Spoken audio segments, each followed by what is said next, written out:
咱再来看中国的新创公司 DeepSeek AI 哦，因为有治安的疑虑，咱国的公部门是禁止使用。司法部这次嘛发现讲欠缺安全防护的机制。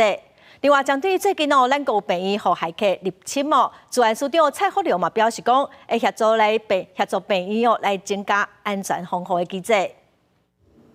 中国 DeepSeek AI 推出了，造成美国股市科技股市值一年之间就损失几多千亿美金。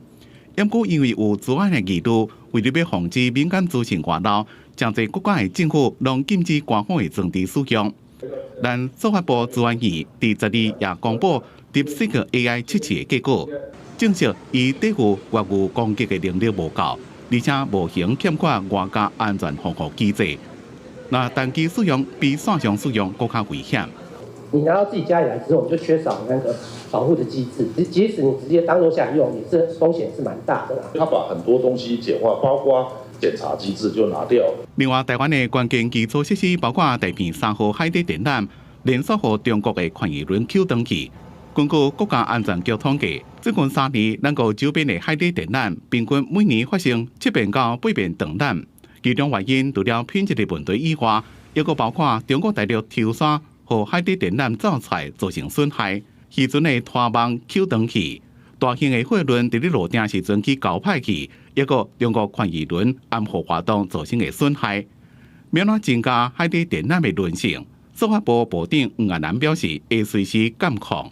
永远没有办法防止，就是说这个真的是断掉，所以我们就有发展其他的通讯的机制，比如说微波的通讯，还有就是低轨卫星通讯。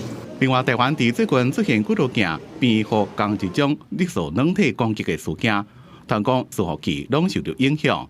海客也讲，因有马街边所有病人的个人资料，开10万块美金的计价，看啥人要买。这边都会随时掌握状况。那如果需要支援的话，我们会协同治安院这边的技术人力，下去做相关的这个资源。蔡福良讲，卫生部已经请马街边加强防护，加速布建先进的防护软体。若是边需要协助，治安署也会增加资源。公司新闻采访报道。